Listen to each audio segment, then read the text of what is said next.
శ్రీమాత్రే నమ. జై గురు దత్తాత్రేయ నమ. ఈ వీడియోలో మనం 2024వ సంవత్సరం జనవరి నెలలో మిథున రాశి వారి మాస ఫలితాలు ఏ విధంగా ఉంటాయో తెలుసుకునే ప్రయత్నం చేద్దాం. ముందుగా ప్రేక్షకులకి ఆంగ్ల సంవత్సర నూతన సంవత్సర శుభాకాంక్షలతో మరి మిథున రాశి వారికి గురువు 11వ స్థాన సంచారం అన్ని సమస్యల నుంచి పరిష్కారం దొరుకుతూ ఉంటుంది. అది దైవ రూపంలోనో మిత్రుని రూపంలోనో మీ యొక్క సమస్యకి సరైనటువంటి సలహా పరిష్కారం లభిస్తూ ఉంటుంది.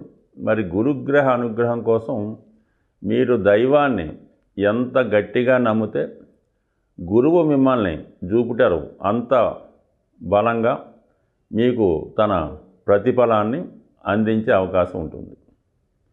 ఇక ఈ రాశివారికి గురువు సప్తమ దశమాధిపతి కాబట్టి వృత్తి సంబంధించిన విషయాల్లో మీకు తగిన గుర్తింపు రావడం, ఎన్నాళ్ళుగానో ఎదురు చూస్తున్నటువంటి అభివృద్ధి, వేతన పెంపు లేదా వృత్తిలో ప్రమోషన్ రావడం జరుగుతుంది.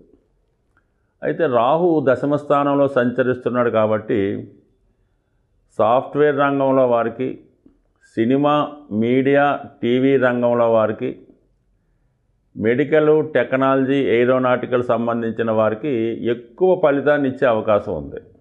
సో రాహు దశమ స్థానంలో ఉన్నప్పుడు ఎక్కువ సైంటిఫిక్గా, వైజ్ఞానికంగా, విజ్ఞానదాయకంగా ఉన్న వాటికి ఎక్కువ ఫలాన్ని ఇవ్వడం జరుగుతుంటుంది. కాబట్టి ఆ విధంగా మీకు ఈ రంగాల్లో ఉన్న వాళ్ళకి, ముఖ్యంగా సాఫ్ట్వేర్, సినిమా, యాంకరింగ్ రంగం వాళ్ళకి తగినటువంటి గుర్తింపు, ఆర్థిక పరమైన బెనిఫిట్ వస్తుంది.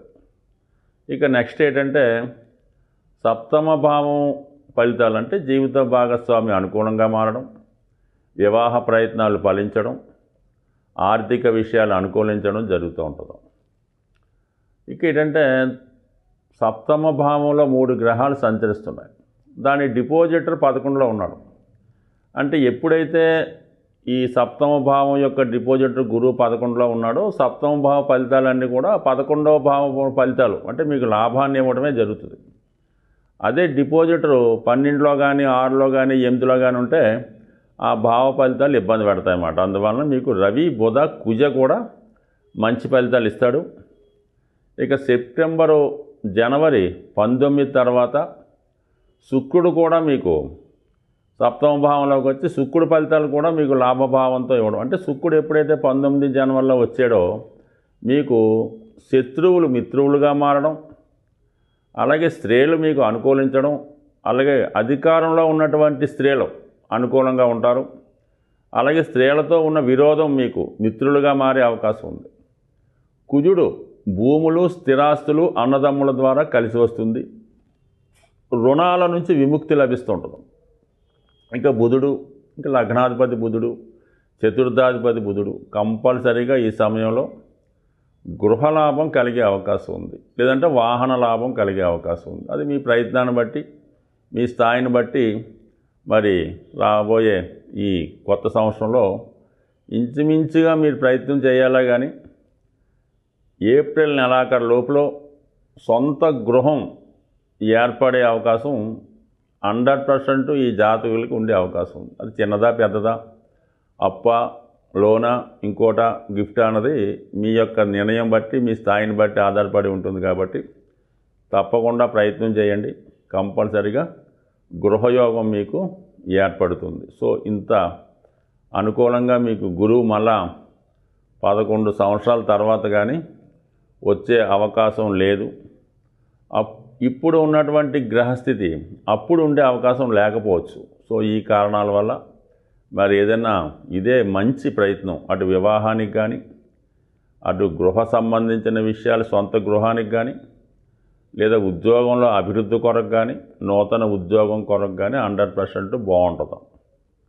ఇక 4లో కేతువు కూడా గృహకారకుడు. సాధారణంగా మరి సహజ 6వ భావం ఈ మిథున రాశి వారికి 4వ భావం కాబట్టి సాధారణంగా వాళ్ళ లైఫ్లో మదర్కి అంటే రాశి వారి యొక్క తల్లిగారికి అనారోగ్య సమస్యలు కానీ, ఏదో విధంగా సమస్యలు జీవితంలో ఎప్పుడూ ఎదురవుతూనే ఉంటాయి.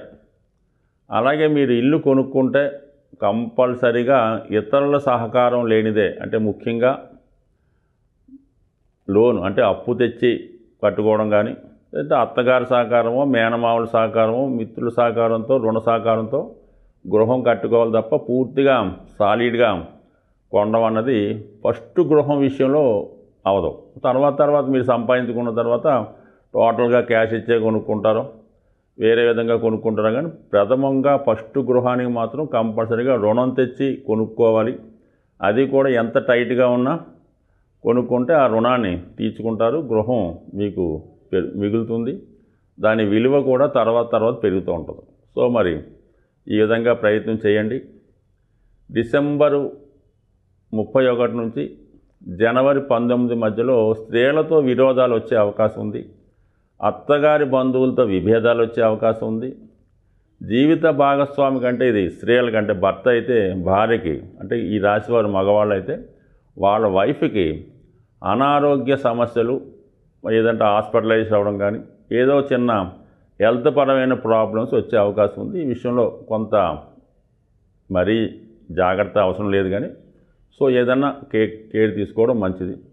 ఇక రాహు దశమ స్థానంలో ఉన్నప్పుడు వృత్తిపరంగా కొత్త ప్రయోగాలు చేస్తూ ఉంటారు. ఎక్కువ ఆదాయం కోసం ఎక్కువ శ్రమ పడుతూ ఉంటారు. ఎక్కువ వైజ్ఞానికంగా లేటెస్ట్గా వస్తున్నటువంటి పరికరాలు, అంటే అది వైద్య రంగంలో కానీ ఏదైనా సాఫ్ట్వేర్ రంగంలో కానీ మరి కొత్త యంత్రాలు ఉపయోగించి మీలో ఉన్నటువంటి టాలెంట్ని పెంచుకునే ప్రయత్నం చేస్తారు. అంటే సాధారణంగా ఈ రాశివారు తక్కువ శ్రమతో, తక్కువ శరీర శ్రమతో ఎక్కువ అవుట్పుట్, ఎక్కువ ఫలితాన్ని పొందే ప్రయత్నంలో ప్రతిదానికి కూడా యంత్రాల మీదో కంప్యూటర్ మీదో ఇతరుల మీదో ఆధారపడతారు తప్ప సొంతంగా ఒళ్ళోంచి చేయడానికి పెద్దగా ఇష్టపడరు. కేవలం మేధస్సుతోనే ధనాన్ని సంపాదించి వాళ్ళ యొక్క తెలివితేటల్ని, వాళ్ళ యొక్క ఆస్తిని పెంచుకునే ప్రయత్నం చేస్తూ ఉంటారు. సో అందువల్లనే వీళ్ళు సంపాదించినట్టు కనబడరు, కానీ సంపాదిస్తూ ఉంటారు. ఏదైనా ఈ రాశి వారికి మరి శని భగవానుడు కూడా భాగ్యస్థానంలో సంచరిస్తూ మరి టాలీడ్గా న్యాయంగా ఎంత ఇవ్వాలో అంత ఇస్తాడు. ఖచ్చితంగా మరి భాగ్యస్థానంలో ఉన్నటువంటి గ్రహాన్ని ఎప్పుడైతే మనం ప్రసన్నం చేసుకుంటామో ఆ గ్రహం అదృష్టాన్ని ఇస్తుంది. కాబట్టి శనిగ్రహ అనుగ్రహం కోసం శివుణ్ణి ఆరాధించడం, ముఖ్యంగా మరి గురువు కూడా 11లో ఉన్నాడు కాబట్టి దక్షిణామూర్తి ఆరాధన, అలాగే శివుణ్ణి ఏదన్నా పంచదారతో అభిషేకం చేయడం కానీ చెరుకు రసంతో కానీ అభిషేకం చేసుకుంటే కంపల్సరీగా ఈ రాశివారు అనుకున్న ఫలితాన్ని పొందే అవకాశం ఉంది. సాధారణంగా ఈ వార ఫలాలు కానీ మాస ఫలితాలు కానీ సంవత్సర ఫలితాలు కానీ జాతకుడి యొక్క రాశిని బట్టి మనం చెప్పడం జరుగుతూ ఉంటుంది. అయితే ఇది గోచార ఫలితాలు అన్నవి రాశిని బట్టి మనం చెప్తూ ఉంటాం. సో ఇంకా మనం డెప్త్గా తెలుసుకోవాలంటే జాతకుడి యొక్క నక్షత్రాన్ని బట్టి ఇంకా డెప్త్ అయిన ఫలితాలు చెప్పడం జరుగుతుంటుంది. సో ఏదంటే ఇప్పుడు ప్రతి ఒక్క నక్షత్రం వారికి వారి యొక్క నక్షత్రాల ప్రకారం సంపత్తారని, క్షేమతారని, సాధనతారని, మిత్రతారని, పరమమిత్రతారలని ఈ మిత్ర తారలు కొన్ని ఉంటాయన్నమాట. ఆ తారల్లో ఈ గ్రహాలు సంచరించే సమయంలో జాతకుడికి అనుకూలమైన ఫలితాలు ఇవ్వడం జరుగుతూ ఉంటుంది. సో మిత్రతారలో ఒక గ్రహం సంచరించే సమయంలో జాతకుడికి మిత్రుల సహకారం, బంధువుల సహకారం లభిస్తూ ఉంటుంది. అదే సంపత్తారని జన్మ నక్షత్రం నుంచి 2వ తార ఉంటుంది. ఆ తార మీద గురుగ్రహం కానీ ఏదైనా శుభగ్రహం సంచరించే సమయంలో జాతకుడికి ఆర్థికపరమైన లాభం కలుగుతూ ఉంటుంది. ఆ సమయంలో జాతకుడు బ్యాంక్ అకౌంట్ ఓపెన్ చేసిన, సేవింగ్ స్టార్ట్ చేసినా అది అనుకూలంగా ఉండే అవకాశం ఉంటుంది. అదే 4వ తార అంటే జన్మతార నుంచి 4వ తార లెక్కెట్టుకుంటే అది క్షేమతార అవుతుంది. అది స్థిరాస్తి కొనుగోలు చేయడానికి, క్షేమంగా ప్రయాణం చేయడానికి, అలాగే ఎవరికన్నా సంప్రదింపులు జరపడానికి, ఏదన్నా వృత్తి ప్రారంభించడానికి అది అనుకూలంగా ఉంటుంది. ఆ క్షేమతారలో మీరు ప్రయాణం ఎంత కఠినమైన ప్రయాణం ప్రారంభించినా అది సక్సెస్ఫుల్ అయ్యే అవకాశం ఉంది. సో అలాగే 6వ తార సాధన తార అంటారు.